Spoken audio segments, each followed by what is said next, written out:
somewhere in the high desert of eastern California, at an elevation where the wind never truly stops, and the snow can fall in any month of the year. There is a town that the state of California officially describes as existing in a state of arrested decay. Not restored, not preserved, arrested. As if the decay itself had been caught in the middle of something it wasn't supposed to be doing, and frozen there. Mid-motion, still reaching. The town is called Bodie.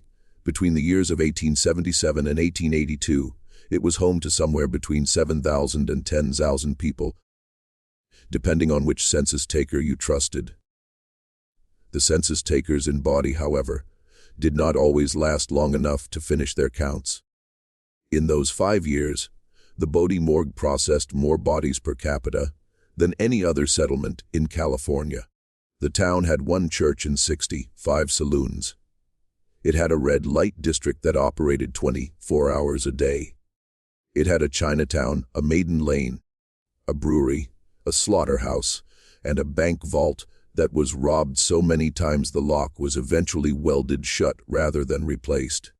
Its reputation spread from San Francisco to Sacramento, to the mining camps of Nevada, painting Bodie as the kind of place where a man could arrive on Monday and be in the ground by Friday without anyone filing a report. Some of that reputation was exaggeration. Mining towns always cultivated a mythology of violence because violence attracted a particular kind of man.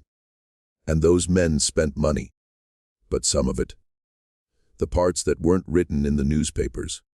The parts recorded only in coroners' logbooks and in the private letters of men who left Bodie quickly and never went back, was worse than the reputation suggested.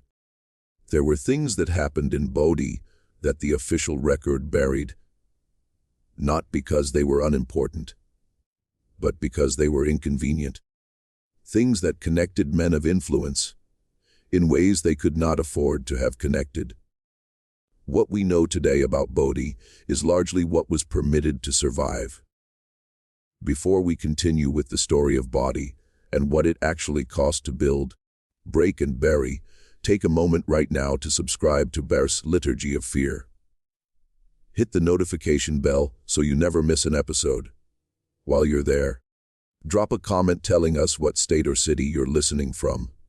We read every single one. Tonight, we want to know who's out there in the dark with us. Now, let us go back to the beginning.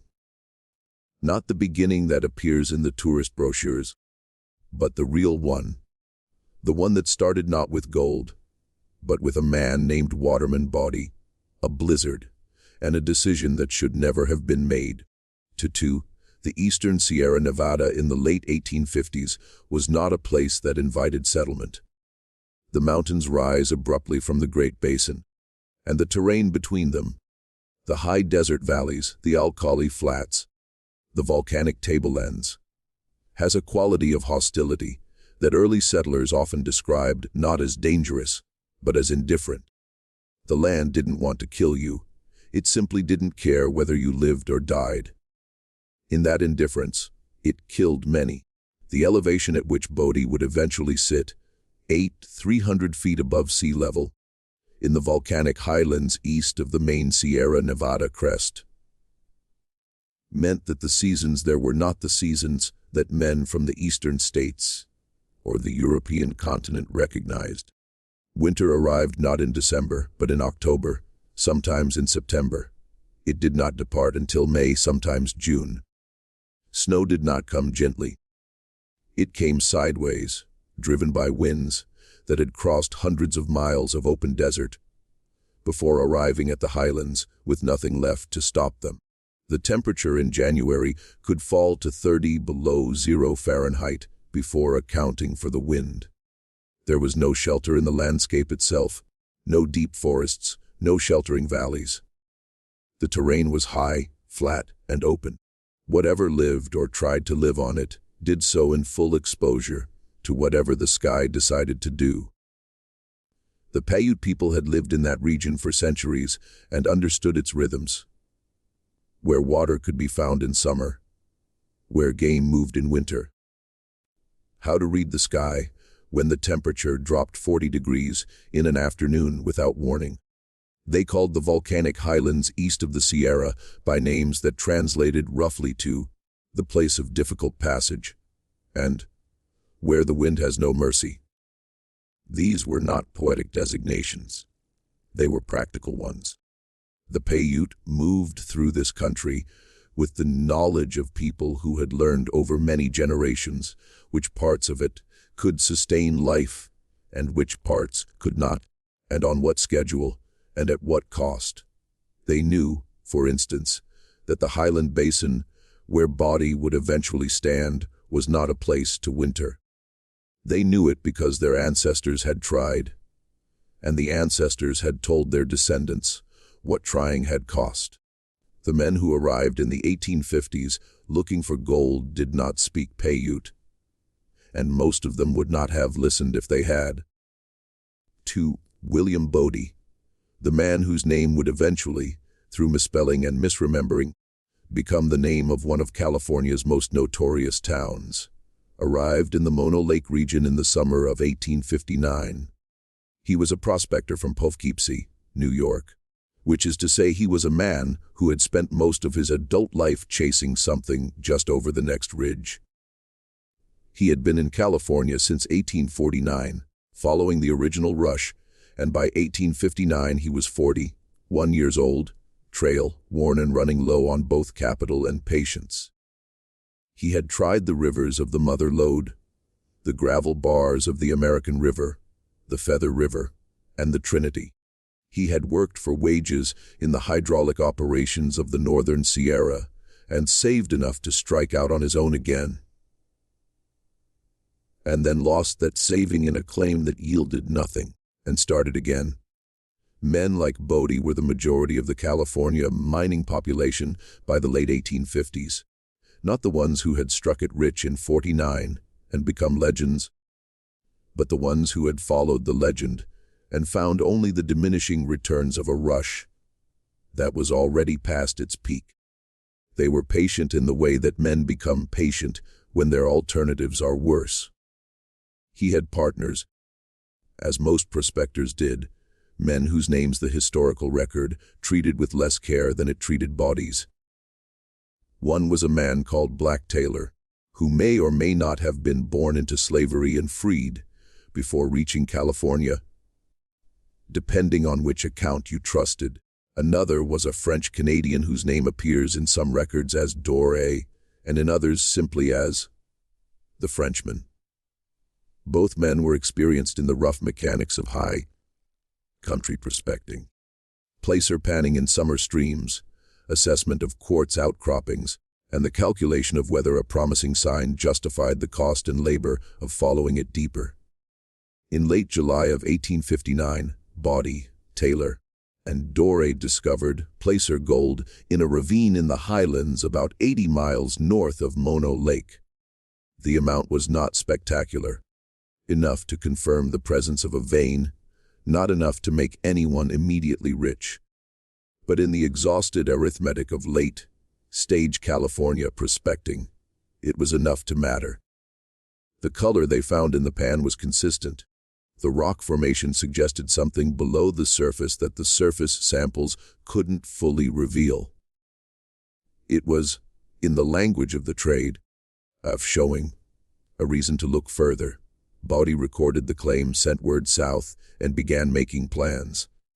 He did not survive to execute them. In November of 18, Bodie and a companion named Esk, a younger man recently arrived from Ohio, who had attached himself to the party in the summer and proven himself willing, if not particularly skilled, set out from their winter camp to retrieve supplies from a settlement in the valley below. They had put off the journey longer than they should have, waiting for a break in the weather that came briefly and then closed again before they reached safety. A storm came in from the north, faster than either man anticipated. Esk survived by finding shelter in a stand of punyon pines and building a fire from the deadfall around him.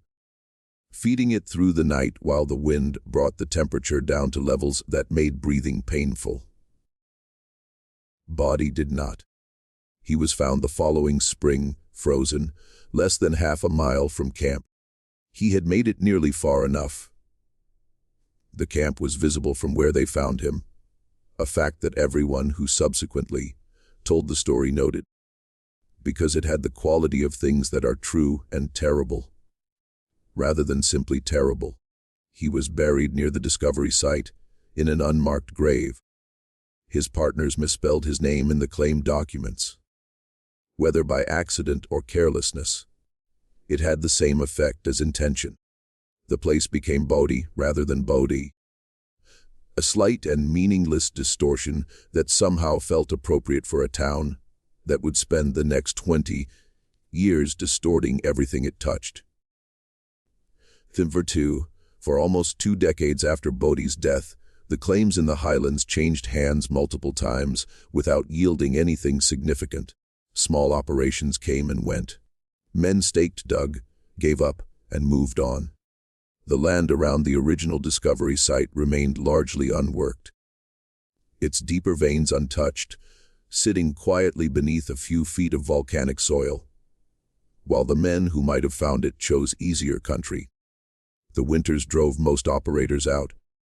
The cost of supplying an operation at that elevation, on overland roads that were impassable for 5 months of the year, made the margins on low grade or impossible. The Standard Mine Company, which had been incorporated in San Francisco in the early 1870s by men whose primary expertise was financial rather than geological, maintained a small crew on the property, but without serious expectation of a return. It was the kind of investment that wealthy men made when they had money to lose and a theory about what the rock might contain, understanding that most such theories proved wrong and hoping this one would prove otherwise. Then, in 1876, a mine shaft collapsed.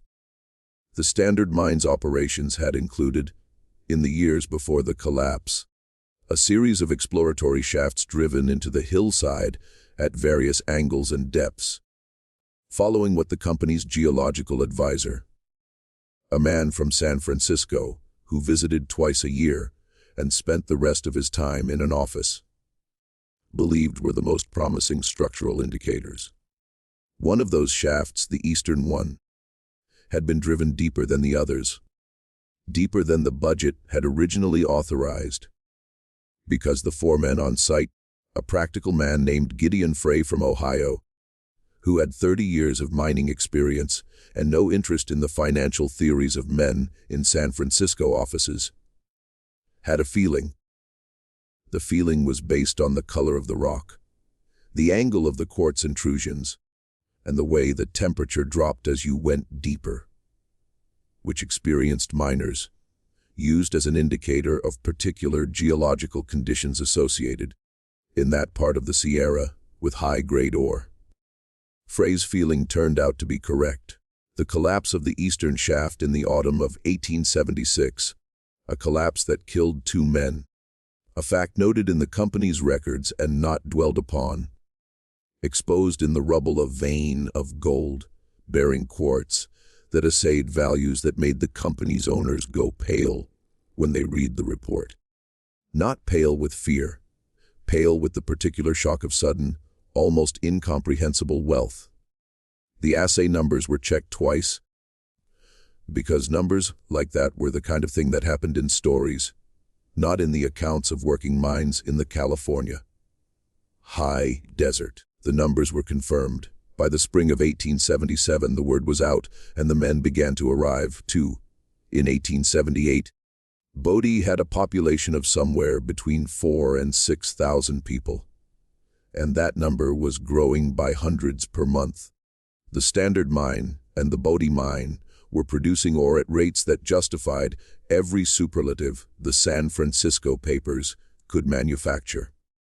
The Bodie Bank processed more gold dust in a single week that spring than some counties processed in a year.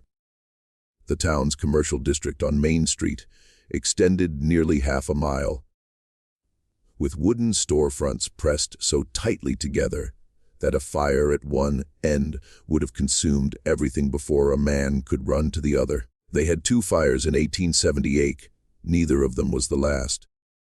The town itself had the quality of a place that had grown faster than its bones could support. Streets existed because men walked through the same mud often enough that the mud developed ruts, and the ruts became roads, and the roads attracted buildings on either side without any plan or logic. Town water arrived from a spring on the hillside through a pipe that froze solid every winter, so that between November and March, the town obtained its water from snow packed into barrels and melted near stoves. A process that was both laborious and ineffective, since the barrels were rarely clean and the snow was rarely free of whatever the wind deposited in it during its crossing of the volcanic flats to the east. The sanitation arrangements were what a man who had lived in any established eastern city would have described, charitably, as provisional. In summer, the smell from the alleys behind the commercial district carried as far as the residential areas on the hill, and men who had grown up in places with sewers wrote home to their families describing Bodie in terms that their families did not always believe, because the descriptions were too extreme to seem credible. The violence in Bodie during its peak years was not merely anecdotal. It was structural. The town had more than 60 establishments that sold alcohol, an opium trade, a gambling economy, and a floating population of men who had no stake in the community's future, because they did not expect to remain long enough to have one. The justice system, such as it was, consisted of a sheriff whose jurisdiction was technically mono-county, but who was physically located 30 miles away in Bridgeport, a town marshal who was replaced 8 times in 4 years for reasons ranging from corruption to incompetence to death, and a justice of the peace who held court in a room above a saloon and whose rulings were occasionally enforced and occasionally not, depending largely on whether the defendant had friends who were better armed than the plaintiff's friends. To live in Bodie in 1878 was to exist in a condition of continuous low-level alarm. The sounds of the town at night, and the town had no real night, because the saloons ran until dawn and the mills ran around the clock, their stamps pounding the ore in a rhythm that those who lived in Bodie long enough stopped hearing, the way people stop hearing the clock in a room they've occupied too long. Included, with a regularity that ceased to be remarkable, gunshots, sometimes distant, sometimes close, sometimes followed by shouting, by the sound of boots on wooden floors, by the particular quality of silence that followed sudden violence in a space full of men who were deciding whether to involve themselves or not. The newspapers of the era, both local and in San Francisco, covered Bodie's violence with something that looked, at a certain distance, like horror, but that was actually closer to commercial enthusiasm. Stories of shootings sold papers. Stories of robberies sold papers. The town had developed a reputation, cultivated, exaggerated, but rooted in enough truth to maintain itself as the most dangerous settlement in California, a designation that attracted a particular kind of man and repelled the kind of family that might have stabilized it. The particular story of a man named Patrick Fahey, which circulated through the California press in the summer of 1879, sold a great many papers, and then, with unusual speed, stopped being mentioned at all. Patrick Fahey was 34 years old in 1879. He had come to Bodie from Virginia City, Nevada, where he had worked as a shift supervisor in the Comstock mines long enough to save a sum of money that he then lost in a speculation that he ever after refused to discuss in detail. He arrived in Bodie in the spring of 1878 with nothing but his tools, his experience, and a reputation among mining men as someone who understood geology with an almost uncommon precision. The kind of man who could look at a rock face and describe what it was doing 50 feet beyond where the candle reached. He was, by the accounts of the few people who knew him in Bodie and who later spoke about him, a quiet and private man. He did not frequent the saloons except occasionally when the cold was particular and the rooming house was insufficiently warm. He did not gamble. He attended no church, by which, in 1878 Bodie meant he attended the same institution as the majority of its residents. He was Irish, born in County Clare, raised in Philadelphia, shaped by the particular combination of Catholic sensibility and American practicality that characterized the generation of Irish American men who had come of age in the decade after the famine. He was a man who took notes. This was, in itself, unusual enough among mining men that his colleagues remarked on it. He carried a leather-bound notebook, small enough to fit in his coat pocket, thick enough to hold months of observations. He used it constantly, recording the dimensions of rock faces, the angle of ore intrusions, the temperature and air quality at different depths of the shaft, and the discrepancies he noticed between what he observed and what the official maps of the mine's workings depicted. The discrepancies were, at first, what geologists would call normal, minor variations between the idealized picture that a map represents and the actual irregular reality of rock under the earth. Rock does not follow lines, or does not conform to the angles at which engineers draw it. A certain amount of divergence between map and reality was expected and unremarkable. But the discrepancy that Fahey found in the late summer of 1879 was not the ordinary kind. He hired on at the Standard Mine, and within 6 months he was a shift foreman, a significant advancement for a man without local connections. His supervisors, particularly the mine superintendent, a man named Calvin Pratt, who had come west from Pennsylvania with a degree in mining engineering from a school that no longer exists, and who managed the Standard's operations with a combination of technical competence and political sophistication that kept San Francisco's investors satisfied and Bodie's miners from organizing, recognized Fahey's practical knowledge and used it. Fahey knew where the ore was. He had a gift for it that Pratt, for all his formal education, could not replicate. The problem was that Fahey also knew other things. In the early autumn of 1879, Fahey wrote a letter, which has survived partially, because a portion of it was entered into a county proceeding that was itself only partially preserved, in which he described what he had discovered in the lower levels of the Standard Mine's eastern shaft.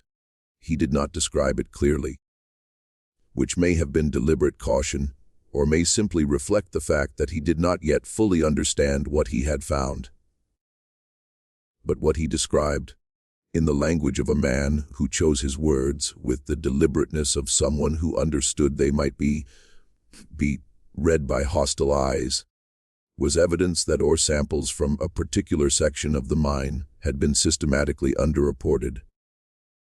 Not by accident, not by the ordinary slippage of record, keeping in a busy operation, but systematically, deliberately, in a pattern that, if Fahey's interpretation was correct, had been running for at least 2 years and had diverted a significant, and as yet uncalculated, sum from the mine's public shareholders to persons unknown.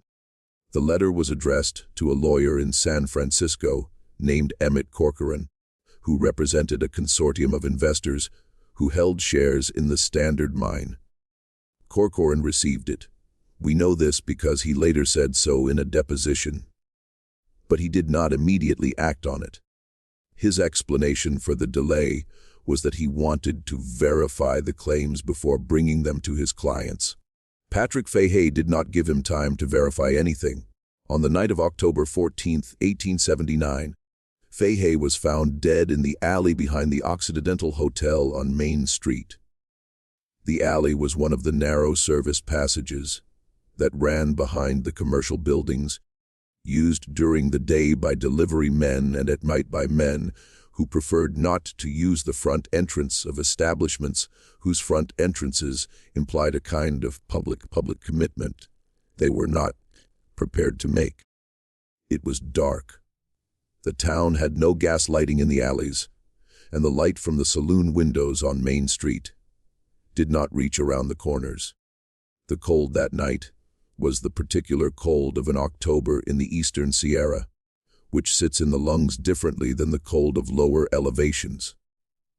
Drier, sharper, smelling of nothing, which is its own kind of wrongness.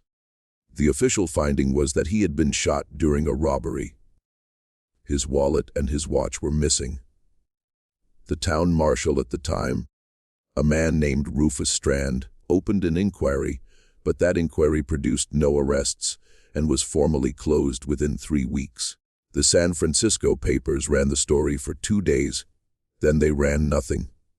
What they did not run, what no paper ran at the time, although several journalists later claimed to have been aware of it, was the fact that Patrick Fahey had not been carrying his wallet that night. His landlady, a widow named Agnes Corrigan, who ran the rooming house on Fuller Street, where Fahey had boarded for 14 months, told the inquest that Fahey had left his wallet in his room that evening because he had told her he was only walking to the assay office and back. She had seen him go. She had noted, as landladies note things about the men in their care, that he had seemed preoccupied. Not frightened, she said, but the way a man seems when he is carrying something in his mind that is too large to set down. He carried nothing but his notebook, a small, leather-bound notebook that he used for his geological observations, and that, unlike the wallet and the watch, was never found. The notebook. That is the detail that keeps appearing in the edges of this story, mentioned and then abandoned. The way a name keeps surfacing in a document that was not supposed to contain it. Corrigan told the inquest about the notebook. The inquest noted her testimony and moved on. Corcoran, the San Francisco lawyer, mentioned it in his deposition and then clarified when pressed that he had never seen its contents and could not speak to its significance. A mine worker named Thomas Healy, who had been Fahey's closest associate at the Standard and who had been present at the Eastern Shaft the day Fahey made his discovery, testified before the same inquest that he too had seen Fahey take notes in that notebook on the day in question. Healy left Bodie 3 months after the inquest. He went to Oregon, according to a letter he sent Corrigan. And after that, the record of Thomas Healy ends. The notebook was never found. The inquiry was closed. The Standard mine continued operating. In the spring of 1880, Calvin Pratt, the mine superintendent, Fahey's superior, the man with the engineering degree, purchased in cash a substantial house in San Francisco's Nob Hill neighborhood. The purchase price was recorded in the public property records.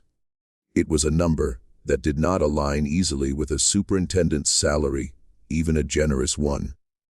No one asked him about it publicly. No one seems to have asked him about it at all. The years between 1880 and 1882 were Bodie's apex. The Standard mine alone produced millions in gold during those 2 years, and the town that had grown around it reached what contemporaries called its fullest and most terrible flower, a phrase used by a Methodist minister named Elias Drummond, who arrived in Bodie in the summer of 1880 to establish a congregation and spent most of the next year writing letters home to his bishop that grew progressively more desperate in tone. Drummond's letters have survived in their entirety in the archives of the Methodist Episcopal Church. They constitute, inadvertently, one of the most vivid first-person accounts of Bodie at its peak. not because Drummond was a particularly skilled observer, but because he was a man who was genuinely shocked by what he saw and had not yet learned to moderate his shock for an audience. He described the streets at night as a continuous corridor of noise and ruin, in which the light from 60 doorways makes a kind of counterfeit noon, and men pass through it in states of intoxication so profound that they appear to be navigating not a street, but some internal landscape of which the rest of us can have no conception. He described the cemetery on the hill above town, Boot Hill, though he refused to use that name, as filling at a rate that troubled him not only morally but practically. There is, he wrote in October of 1880, beginning to be a problem of space. He was not wrong. The Bodie cemetery records, which are more complete than most of the town's surviving documents, list 273 burials between 1877 and 1882. Of those, 61 were attributed to gunshot wounds, of which 49 were ruled homicides and 12 were classified as accidents. Another 37 were attributed to mining accidents. 18 were attributed to freezing, which, in the context of the era, meant any death resulting from exposure to extreme winter conditions temperatures that regularly fell below zero and stayed there. Winds that came down off the mountains at speeds that blew men off their horses. 23 were attributed to illness, a category that covered everything from pneumonia to the various symptoms that, in the 1880s, traveled under the name of fever without further specification. The remaining, a category that the record keeper simply labeled, because undetermined, numbered 41.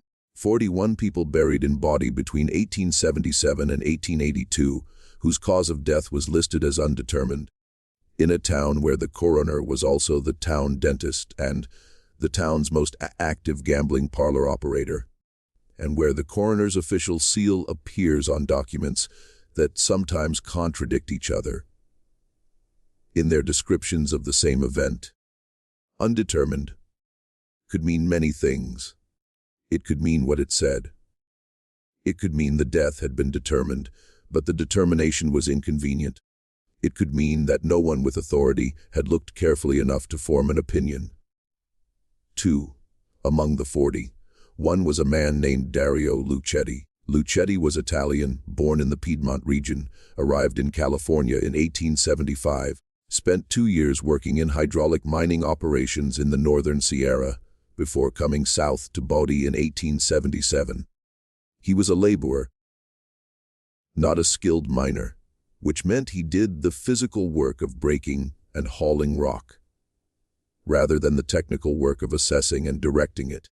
He worked for the Bodie mine, not the Standard, and his employment records there are among the more complete surviving documents from the period. The Bodie mine kept better books than its competitor, for reasons that likely had as much to do with legal caution as with administrative virtue. Lucetti appears in those records as a reliable and uncomplaining worker who received periodic wage increases and never filed a grievance. He also appears, and this is where his story becomes less ordinary, in the private account book of a man named Samuel Obergefell, a merchant who operated a dry goods store on King Street, and who maintained, in addition to his business ledger, a second and smaller notebook in which he recorded personal debts, favors, and what he called, in his ornate mid-century German script, matters of weight. Obergefell's second notebook was discovered in 1923 in the back room of a building in Bridgeport, California, by a woman who was clearing out property that had belonged to her deceased uncle. She gave it to a local historian, who transcribed the portions of it before the original was lost. Those transcriptions are held today in the collection of the Eastern California Museum in Independence. In September of 1881, Obergefell's notebook records a conversation with Lucetti. The record is brief. Obergefell was not a man who wrote at length about things he found uncomfortable. but its contents are specific. Luchetti had told him something about the Bodie mine's lower tunnels, and something that Obergefell describes only as the matter concerning the Chinese workers and the passage they were made to use. The Bodie mine, like many California mining operations of the period, employed a significant number of Chinese laborers. The Chinese workers in Bodie occupied a separate neighborhood, Chinatown, on the town's southeastern edge. Within the mine, they were assigned to the most physically dangerous work: the tunnels with the worst air, the lowest ceilings, the most unstable walls. This was not unusual for the era, and it was not illegal under California law at the time, though several labor organizations had been arguing for years that it should be. What Luchetti had told Obergefell, apparently, was something more specific than the general conditions of Chinese labor in the Bodie mine. He had told him about a particular passage, a particular use of a particular passage. Whatever that use was, it had troubled Luchetti enough that he had told Obergefell. And it had troubled Obergefell enough that he had written it down in his private notebook under the heading "Matters of Weight," and then had evidently done nothing about it, because the next entry in the notebook concerning Luchetti simply records his death.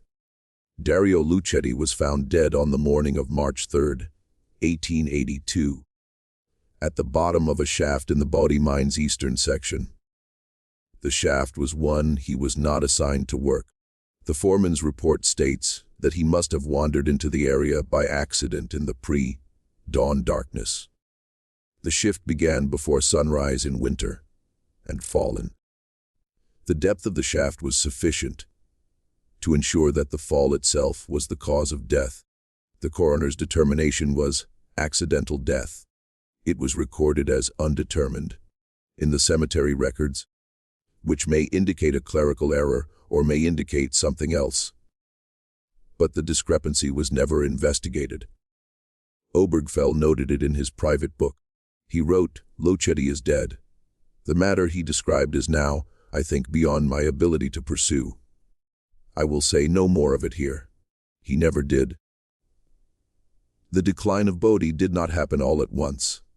It happened the way all such declines happen, in phases, each of which felt, to the people living through it, like a temporary setback, rather than the beginning of an end. The ore grades at the Standard and the Bodie mines began dropping in 1882, not precipitously, but gradually, the way a tide goes out. So slowly that you don't notice it's gone until you're standing in mud. The mill runs that had been producing $20 of gold per ton dropped to 15, then to 12, then to numbers that made the accountants in San Francisco begin to ask questions that the men in Bodie did not want to answer. By 1883, the population had dropped by half. By 1885, it had dropped by half again. The saloons began closing, not all at once, but one by one. The ones with the highest rents going first, the ones on the edges going next. The Chinese laborers, who had no financial stake in the town and no reason to stay once the work dried up, left in organized groups for San Francisco and Sacramento. The red light district contracted to a single street, and then to a handful of houses that operated quietly and without ceremony. The Bank of Bodie closed in 1884, taking with it whatever records it had maintained about the financial movements of the mine companies and their officers. Calvin Pratt, the Standard mine superintendent, had already been gone for 2 years by then. He had resigned in the fall of 1882, citing personal considerations, and had returned to his Nob Hill house in San Francisco, where he lived comfortably for the rest of his long life. He gave an interview to the San Francisco Chronicle in 1891, on the occasion of his appointment to the board of a new Nevada mining concern, in which he described his years in Bodie as formative and challenging in ways that built character. The interviewer asked him about the town's violence. He said it had been exaggerated. The interviewer asked him about the Standard Mines production records. He said they had been exemplary. The interviewer did not ask about Patrick Fahey. The interview was published on a Sunday. It was, by all accounts, well received. Emmett Drummond, the Methodist minister, left Bodie in the spring of 1883. He went to a congregation in Stockton and then to one in Sacramento. In his final years of active ministry, he gave several lectures on the subject of mining town morality that were notable for what they omitted. He spoke at length about the drinking, the gambling, and the violence in abstract terms. He never mentioned Patrick Fahey. He never mentioned Dario Lucetti. He never mentioned the specific content of the conversations he had recorded in his own private correspondence, which he appears to have burned before his death in 1909. Agnes Corrigan, Fahey's landlady, stayed in Bodie longer than most. She converted her rooming house into a boarding house, and then, as the population shrank, into a private residence. She is listed in the 1890 census as one of fewer than 300 people still resident in Bodie. She died there in 1897, in a town that had by then shrunk to a skeleton. A few dozen holdouts, a mine or two still producing fitfully. The buildings already beginning to show what would become their characteristic quality of preserved collapse. She left upon her death a small collection of personal effects and a letter that was addressed to no one and sealed with wax. The letter was found among her things by the man who had been hired to clear the property. A drifter named Cole Renner, who had arrived in Bodie looking for winter work and stayed 6 months. Renner could read, which placed him in a minority among the men doing that kind of labor in that period. And he read the letter before deciding what to do with it. What he did with it, ultimately, was give it to a woman in Bridgeport named Ida Sargent, who was the wife of the Mono County recorder and who had taken an interest in collecting documents from the declining settlements of the region. Sargent held the letter for many years and showed it to several people, without making its contents widely known. After her death, it passed to her daughter, and after the daughter's death, to a historical collection. But which collection is a matter of some confusion, because the letter appears in 2 separate inventories from the early 20th century, and in neither inventory after 1931. The contents of the letter, as described by the people who read it before it disappeared, were as follows. Agnes Corrigan wrote that, in the weeks before Patrick Fahey's death, he had told her something that she had not repeated at the inquest because she was afraid, and that she was writing it out now because she was old and there was no one left to be afraid of.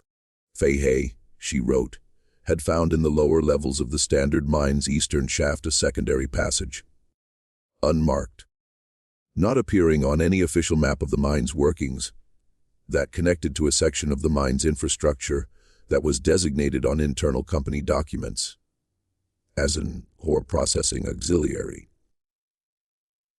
He had followed this passage and discovered that the auxiliary was not an ore processing facility at all, but a storage space, a large and reinforced chamber, in which there was machinery that Fahey, with his extensive knowledge of mining operations, identified as equipment for the systematic segregation and diversion of high-grade ore before it reached the mill. In plain terms, a skimming operation. High-grade ore was being pulled from the rock before it was weighed and recorded, diverted through the secondary passage, processed separately, and its value recorded nowhere in the company's official books. The gold it produced went somewhere. The Standard Mine's shareholders, many of them ordinary investors in San Francisco who had bought shares on the public exchange, never saw it. Fahey had found this. He had measured it, estimated its scale, and recorded his findings in his notebook. He had written to Corcoran, the lawyer. And then, 3 weeks later, he had been shot in an alley, and the notebook had never been found. Corrigan did not name the men she believed responsible. She said only that Fahey had told her the operation could not have been maintained without the knowledge and cooperation of several people whose names he had not given her because he did not want her in danger. She said that she had lived the 17 years since his death with the weight of that knowledge, and that she was tired of carrying it. The letter ended, "I do not know if this will reach anyone who will do something with it. I suspect it will not. Things like this have a way of becoming old news before they become known news. But I have written it. That is the only thing left that I could do." The fire of 1892 destroyed most of what remained of Bodie's commercial district. It started in a building on Green Street in the early morning hours of a July day, in conditions of low humidity and high wind that made it effectively unstoppable once it reached the adjacent structures. 63 buildings burned. The town's population at that point was small enough that everyone who wanted to watch did so from a safe distance. And no one died, which was a different kind of miracle than the miracles Bodie had been accustomed to in its prime. What burned in 1892 included the office of the Bodie Free Press, which had been the town's newspaper during the peak years and had, in the course of its publication, accumulated a library of back issues, correspondence, and unpublished materials. All of it was gone by morning. The editor at the time, an elderly man named Frank Overton, who had been running the paper for 15 years on the strength of local inertia and personal stubbornness, told the V's Bridgeport Chronicle that he had lost, among other things, a file of documents I had been intending to do something with. He did not specify what the documents were. He was asked, and he said only that they were things that had been sent to me over the years by people who wanted something done and then thought better of wanting it. He was 71 years old. He died the following winter. Whatever he had been intending to do with those documents went with him. The fire of 1892 is documented. The fire of 1932, which destroyed a second substantial portion of the town, is also documented. That fire was determined to have started in a building that housed the equipment of the last remaining mining operation, an outfit called the Rose Cliff Company, which had been attempting to extract value from the old tailings using a cyanide leaching process that was new technology for the era. And that, in the hands of undercapitalized men working in the wrong season, turned out to be dangerous technology as well. The Rose Cliff fire burned for 2 days. It destroyed several buildings that had survived the 1892 fire, including the old assay office and the remains of the structure that had been the Standard Mine's administrative headquarters. A historian from Berkeley named Marcus Aldrich, who had been studying Bodie since the mid-1920s and had visited the town multiple times to photograph and catalog surviving structures, wrote in a letter to a colleague that the 1932 fire had destroyed several items I had previously identified as potentially significant, including, he mentioned with a particularity that suggests he had thought carefully about what he was saying, the contents of a locked room in the Standard building that I had been unable to gain access to, and that the owners had refused to allow me to examine. Aldrich's letter is held in the Bancroft Library at the University of California, Berkeley. It is part of a collection of his research materials. The letter is dated 6 weeks after the 1932 fire. The locked room he described is not mentioned in any other document associated with the Bodie historic site. By the 1940s, Bodie had dwindled to a population of fewer than 20 people. The last full-time residents left around 1942. driven out by a combination of wartime labor demands and the simple mathematics of a town that had no economic reason left to exist. The buildings remained. The wind kept moving through them. The winters kept doing what winters at 300 feet always do, settling into the wood, working at the foundations, finding the cracks. The state of California designated Bodie State Historic Park in 1962.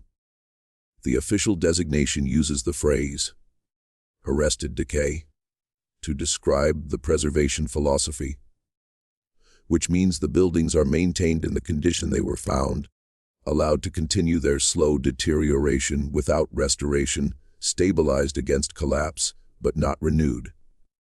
It is, when you think about it, an unusual approach to preservation, the acknowledgement that something is falling apart, combined with the decision to let it keep falling apart, just more slowly. The Standard Mine's eastern shaft, the one where Patrick Fahey made his discovery in 1879, is not part of the state park's accessible area. It is listed in the park's internal documentation as structurally unsafe for visitation and is fenced off. Park rangers who have worked at Bodie for extended periods and who have spoken on background, not for attribution, not officially, have mentioned that the eastern shaft's closure predates any formal structural assessment and that they are not aware of any inspection having been conducted to determine the shaft's actual condition. The secondary passage that Fahey described in his letter to Corcoran, the unmarked passage connecting to the chamber with the skimming equipment, does not appear on any map of the mine's workings in the state park's possession. This could mean many things. Maps from 19th century mining operations are notoriously incomplete. Passages were dug and not recorded. Records were lost in the fires. It could mean all of those things. The chamber that Corrigan described in her letter, reinforced, large housing machinery, would have required significant construction. It would have left physical evidence. Stone and timber don't disappear the way paper does. But no one who has the authority to look has looked. Just when you think you understand what Bodie was, a boomtown, a cautionary tale, a place where greed and violence and desperation ran together in the way they always did in the mining West. The story reveals another layer. If this is giving you chills, share this video with someone who loves dark history. Hit the like button to keep this channel going, and subscribe so you never miss a story like this. What happened in those tunnels is only part of what we still need to uncover. Because the Standard Mine story did not end with Calvin Pratt's departure or Patrick Fahey's death.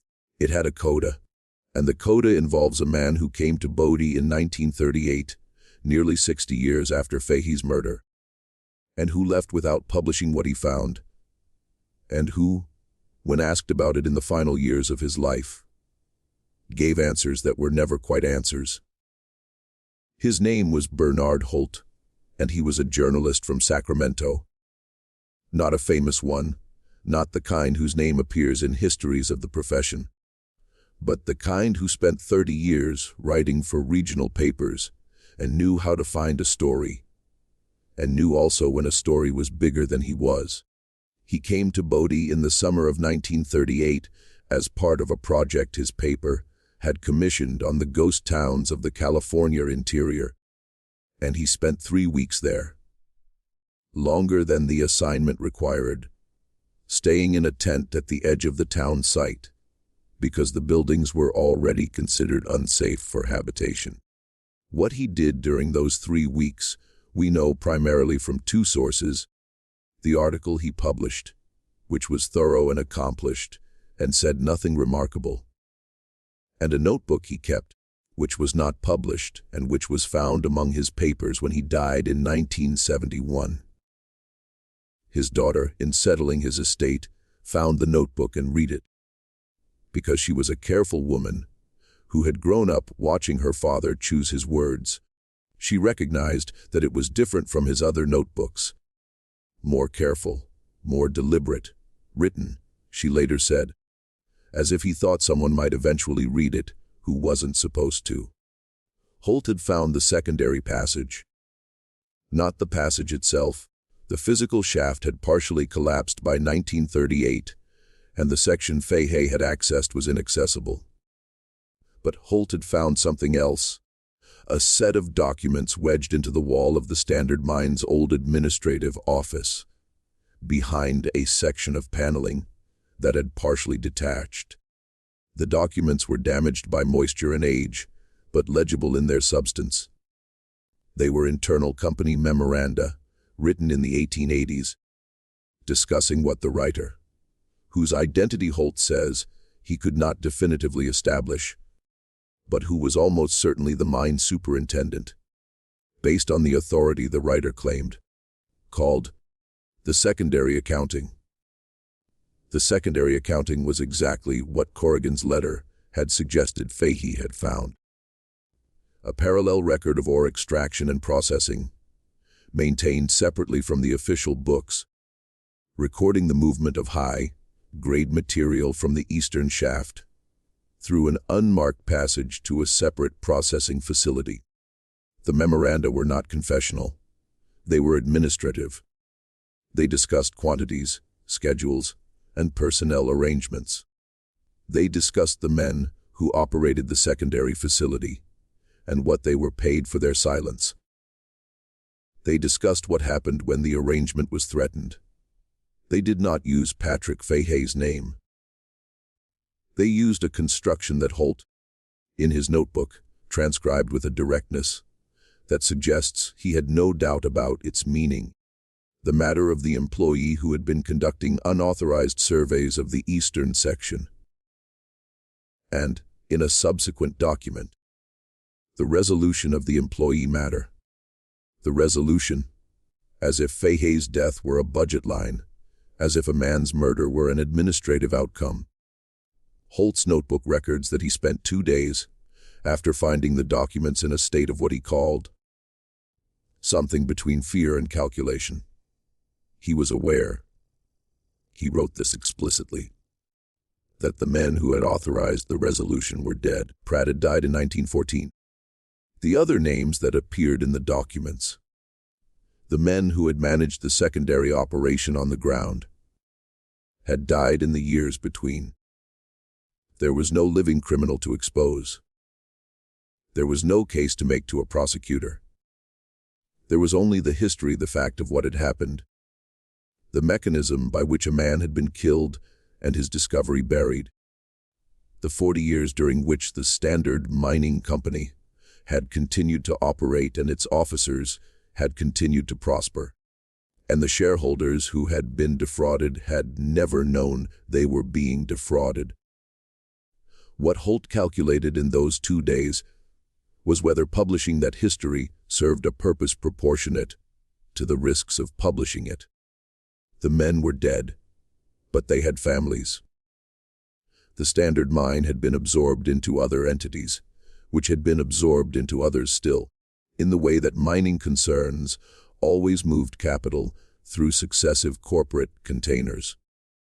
There were people, he did not name them in the notebook, who had a financial or reputational interest in the matter remaining buried, and there were people in positions of authority, again unnamed, who he had reason to believe would prefer that the story not be told. He published the Ghost Town article. It was well received. It said nothing about the documents. He took the documents with him when he left Bodie. He kept them for 33 years until his death. His daughter found them with the notebook. She read them. She put them back. She told one historian in a conversation in 1979 that she had decided to let her father's decision stand because he had lived with it longer than I have, and he knew things I don't. She died in 1994. The documents and the notebook were part of his estate, which was handled by an attorney whose records are not publicly accessible. Whether the documents survive, and in whose possession, is not known. 2. What is known What the documented record, partial and fragmented as it is, allows us to say with confidence is this: Patrick Fahey something in the Standard Mine's eastern shaft in 1879 that threatened powerful men. 3 weeks later, he was dead. The notebook in which he recorded his findings was never recovered. The men responsible for his death died wealthy and respected. The company that employed them continued operating for decades.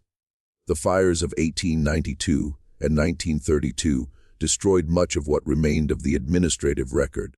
A journalist found evidence of the fraud in 1938 and chose not to publish it. The evidence passed out of public reach and has not been seen since. And beneath Bodie, in the eastern section of the Standard Mine, in a shaft that has never been formally assessed for structural safety, the stated reason for its closure. There is a passage that appears on no official map. It is still there. The rock doesn't burn. To today, Bodie receives approximately 200,000 visitors a year. They walk the wooden boardwalks of a town that stopped in 1942 and has been stopping ever since. Slowly, incrementally, in the way that things stop, when no one decides to stop them, but no one decides to maintain them either. The Standard Mine headframe still stands on the hill above town. You can see it from the main road as you approach, rising against the eastern Sierra sky with the particular silhouette that mining infrastructure has. Functional, angular, stripped of any attempt at beauty. The park's interpretive materials describe Bodie's history in terms of boom and bust, of human ambition and natural forces, of a town that rose quickly and fell just as quickly and left behind a lesson about the transience of wealth. The materials mention the violence in measured terms, noting the high rates of death, the 65 saloons, the reputation that kept respectable families away. They mention several of the documented killings, the famous ones, the ones that made the papers and became part of the town's mythology. They do not mention Patrick Fahey. They do not mention Dario Lucetti. They do not mention the 41 people buried in the Bodie cemetery under the designation "'cause Undetermined." There is a docent program at the state park, staffed by volunteers who know Bodie's history with an intimacy that comes from years of study. Several of them, in conversations with researchers and journalists over the decades, have mentioned that the eastern shaft's closure and the state park's refusal to allow access to it has been a subject of quiet speculation among the staff for years. Requests to have it professionally assessed, they say, have been met with what one longtime volunteer described carefully as a lack of urgency that I find hard to attribute entirely to budget constraints. The state of California maintains Bodie in arrested decay. The phrase is apt in ways that may not have been fully intended. Decay arrested, caught in the act, stopped before it could complete itself, held in a condition of permanent incompleteness, where the ending is always approaching but never arrives. The buildings lean. The wind works through the gaps. In winter, when the tourists are gone and the roads are impassable, and the town returns to the silence it had in the decades before anyone arrived looking for gold. The only sounds are the ones the wind makes, and the ones the settling timber makes as the cold contracts it. And the structures remember, in whatever way structures can remember, what they once contained. The Standard Mine headframe stands above all of it. It has been standing for 140 years, through the fires and the winters and the slow departure of everything and everyone that once gave it a reason to stand. Below it, the eastern shaft descends into the dark. The passage goes where it goes. The chamber at the end of it, if it is still there, holds what it holds. Some things once buried resist excavation, not because they are unreachable, but because the people with the power to reach them have decided, generation by generation, that the cost of what they might find is greater than the cost of leaving it where it is. Patrick Fahey knew something. He tried to tell someone. He died for trying. That is not a ghost story. Ghosts are comfortable. Ghosts are things we can dismiss in the daylight. This is something else. This is the record, partial damaged, interrupted at every critical juncture by fires and disappearances, the deliberate choices of men who understood exactly what they were doing when they chose silence. This is the shape of what happened when wealth was large enough, and men were ruthless enough, and institutions were compliant enough, that a murder could be wrapped in the ordinary paperwork of a mining town and left there to yellow for a century and a half. Bodie did not refuse to stay dead. Bodie was never allowed to be fully alive, not in the sense of the full accounting, the complete record, the unredacted version of what happened in those shafts and in those back rooms and in that alley behind the Occidental Hotel on the night of October 14th, 1879. The town is still there. The shaft is still closed.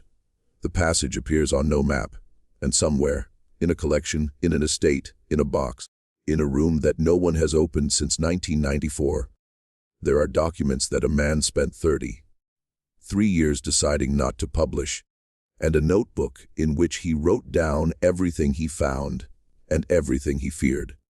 This mystery shows us something we would prefer not to know about the past, that the mechanisms of concealment were not exceptional, but ordinary, not the work of unusual evil, but of ordinary self-interest operating in conditions where no one with power had any reason to object.